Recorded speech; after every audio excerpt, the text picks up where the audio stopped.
Welcome to the Compliance Officer's Playbook podcast. Today we're plunging into a fascinating case that truly highlights the ever-present tension between financial innovation and, well, rigorous regulatory oversight. We're going to be looking at a pretty substantial 2.6 million fine levied against the neobank Bunq by the Dutch Central Bank, de Nederlandsche Bank, or DNB. That's a significant number. Definitely catches the eye. It does. So our mission for this deep dive is first to unpack the specifics of Bunq's anti-money laundering or AML shortcomings. Those crucial processes banks use to spot and stop illicit activities like fraud or terror financing. Right, the gatekeeper function. Exactly. Then we want to understand why this fine is so significant and explore the broader implications. What does it mean for other agile fintechs and for the big established banks too? It definitely sends ripples. Our insights today are drawn from a detailed article in Fintech Weekly titled Dutch Regulator Fines Bunq 2.6 Million Over AML Shortcomings. Okay, let's unpack this then. A 2.6 million fine. That's no small sum, especially for a neobank, right? Known for being nimble and tech-focused. Absolutely. It's a hefty penalty. So looking at the DNB's findings, what's really the core of Bunq's compliance breakdown here? What did they actually do wrong, according to the regulator? Well, what's really fascinating is that the DNB's findings pinpointed serious and, this is the key part, repeated shortcomings in Bunq's AML controls. Repeated, yeah. Yeah. The regulator specifically highlighted 4 instances between January 2021 and May 2022. In these specific cases, Bunq either, failed to properly investigate alerts linked to suspicious transactions. Like what kind of transactions are we talking about? Think things like unusually large transfers, maybe rapid movements of funds, especially involving entities with sort of opaque ownership structures. Classic red flags, really, for potential illicit funds movement. Got it. Red flags they missed or didn't follow up on properly. Exactly. Or, in other cases, they just didn't maintain sufficient ongoing scrutiny of certain customers. They weren't watching closely enough over time. And this allowed potential financial crimes to, go undetected or unreported for too long. It wasn't just like a single missed alert. It was more a systemic failure to follow through. That phrase, repeated warnings, really stands out in the source material we looked at.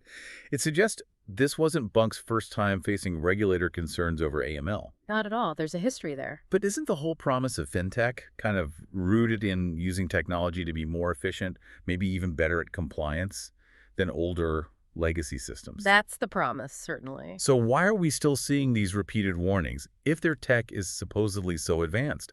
What does this history tell us about maybe the DNB's patience level and the message they're sending? Yeah, that raises a really important question, and it gets, I think, to the heart of this. The DNB was quite clear in stating that despite earlier interventions... So previous fines, warnings. Exactly. Previous fines and formal warnings for very similar compliance gaps. Lasting improvements simply weren't achieved. They didn't stick. So this persistence of weaknesses, in the DNB's view, is what justified this latest, very substantial fine. It feels like a move beyond just... slapping them on the wrist for symptoms. They're looking for something deeper. Precisely. They're looking for a fundamental shift. The DNB's intent seems crystal clear.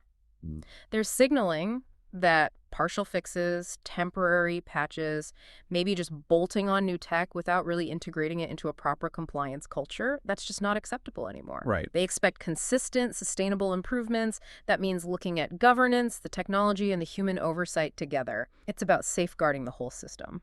It sounds like a message that, yeah, technology is powerful, but it's not a magic wand for AML. Absolutely. It's only one piece of a much bigger puzzle. Okay, so Bunq isn't just rolling over and accepting this fine. The source mentioned they've formally objected. That's right. They're contesting it. So what's their argument? What are they actually saying, and what are they doing now to fix these issues? Are they kind of arguing for different standards for neobanks, or just disagreeing with how the DNB applied the existing ones? Well, Bunq publicly stated its disagreement with the decision. But interestingly, they also stress their commitment to fulfilling that role of a financial gatekeeper. But the term gatekeeper is interesting for a neobank, isn't it?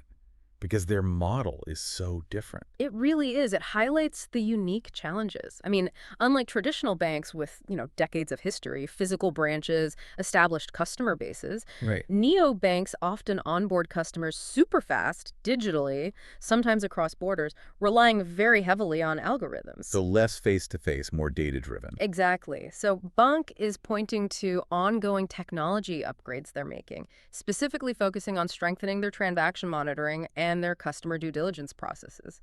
They seem to believe these advanced systems, once they're fully implemented and, fine-tuned, will ensure compliance going forward. And perhaps, their argument implies, these systems might mitigate the need for the same kind or level of manual intervention a traditional bank might rely on. So they're effectively saying our tech-led approach is different, but it gets the job done, maybe even better. That seems to be the underlying argument, yes. That their way ultimately achieves the same compliance outcomes, just through different means. This really does bring that classic tension into sharp focus, doesn't it?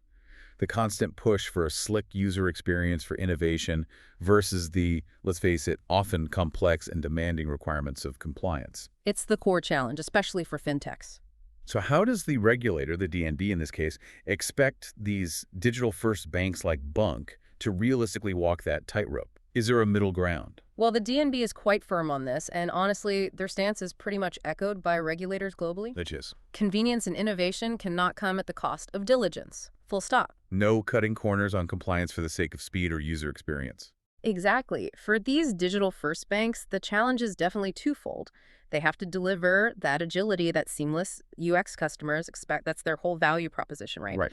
But they also have to meet the exact same rigorous compliance standards as the big traditional banks. No exceptions. And this Bunq case really seems to highlight the danger of maybe relying too much on tech alone.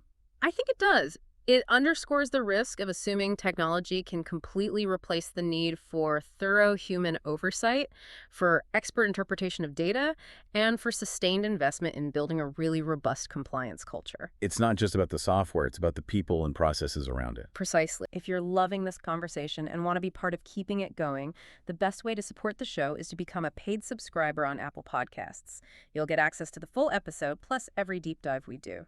Head to Apple Podcasts, search Compliance Officer's Playbook, and join our growing community today. Invite listeners who love this show to become a paid subscriber today for $5 USD, and get full access to all premium episodes packed with insights, stories, and value they won't find anywhere else. Thank you for joining us on The Deep Dive.